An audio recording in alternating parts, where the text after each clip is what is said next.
typical days, come in, drink some coffee, have some talk around the kitchen table, and then greet some clients and get to work.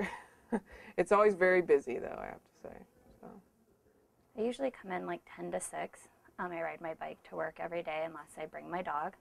I come in and then kind of just sometimes on like Fridays we kind of have like chill like coffee talk, which usually turns into something sexual about your past. It could be hectic at times. A lot of multitasking. Everybody here does everything. We all wear many different hats. So I do some testing, I do some of the educational presentations, needle exchange. I change the backup tape from the server. I'm the prevention coordinator. Greeting various homeless people that try to come in to use the computers. Well, for me, it's mostly sitting at the computer, entering numbers.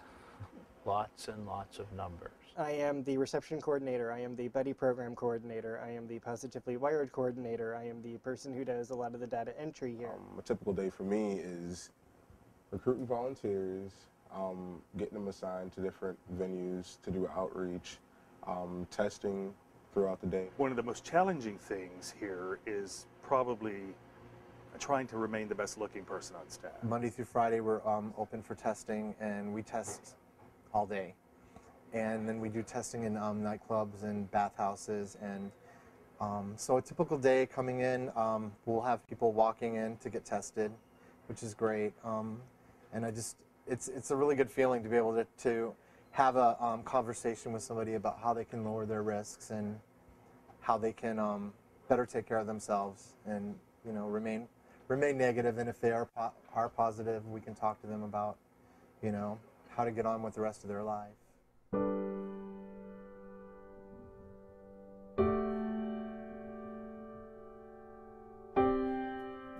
I mean, you really never know what you're going to walk into. Writing and researching various articles. Do HIV testing. Then just checking email. Check my email. Checking email. Working on email. Check my email. I'm the one that deals with all the money that comes in. Director of Education and Advocacy. Lots of email, lots of phone calls. Lunch on the 17th, yeah, I can do that. Putting the directory together and editing it and getting it published. I also do the distribution. Statistical stuff that no one else wants to do here. I spend a lot of time on the phone with vendors. Meet to talk about, what the issue is going to look like. My job is governance. Writing, editing, checking email. Supervising the staff. Meeting with clients.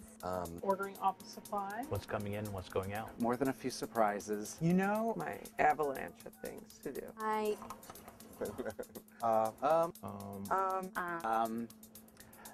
Yeah.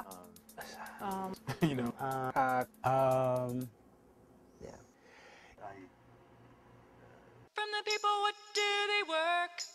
From the people, what sing the song? From the people, what live the life? From the people, what get along? My images come. From the demon, what always lurk? From the demon, what do me wrong? From the fury, what is my man? In the struggle, what is my song? My full name is Matt Sharp, S-H-A-R-P. Oh, you want to know my middle name? Vance is my middle name. Barbara Louise Marcotte. Alex Joseph Rhodes. Jennifer Landon Grimes. Richard Eugene Wallace. Kevin Wayne Bernal. Louis Olandis Sprague. Keith Romel Green. Ron Schnorbus. William Fred Farron. Jeffrey Lawton Berry. Nicholas Brannick. My full name is Laura Elizabeth Scuderi. Thomas Charles Seto. My name is Derek Worley. Ashley Rhett Lindsay. Richard Allen Bailovic. Susan Mary Saltmarsh, but you can only call me Susan Mary when you're mad at me. Corky Geesting. I'm HIV positive. I found out in 1995 when I was diagnosed with pneumocystis pneumonia. I had to kind of quit school for a little bit, quit work for a little bit. It's really taken me all this time to finally get to be able to work again. Why I'm still alive today, I have no idea. Too stubborn to die, I guess. October 18th of 1991, I was being trained as a lab tech at Howard Brown, and Fridays were a traditionally slow day there. And so I ran my own test, and when the lab report kicked out positive, positive, positive, or at that time it was called reactive, I was like, oh shit. But I knew what was, I mean, I knew intellectually what was going on, but it was still an emotional shock. I was always practiced safe sex, was very diligent in what I did, and it only takes one time. And no pun intended, it's changed my life in a positive way. And if I could go back and wave that wand and change that, I don't think I would, because it's altered the course of my life. I'm HIV positive. Actually classified as a person living with AIDS because I've had Kaposi sarcoma. I was given a death talk back in 1995. At one point, my entire nose was black from a lesion, and I had lesions all over my body, and I was pretty much expected to die, and I'm still here. I'm HIV positive. I found out in 1989, so it's been 18 years. I was pretty shocked. I really wasn't expecting to test positive, so I was kind of numb, and I basically went home and I cried, and after that I luckily came to TPAN for services and then found a lot of support.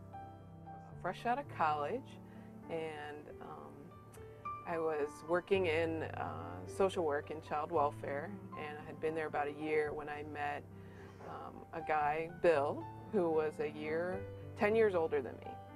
He was kind of like the guy that your mother tells you should always be with, because he was just very generous and loving. And we had been together for about a year when he got a call from a woman he had been with for 8 years when he lived in Colorado. And she told him that she was positive and that he should get tested. He got tested. He was positive. He told me about a month later, because he didn't want to ruin our vacation. And but the whole time, you know, I knew something was going on. And I got tested, and I was positive. And that's how I found out. We were together a year at that point, and we had already talked about marriage. And we got married the following year.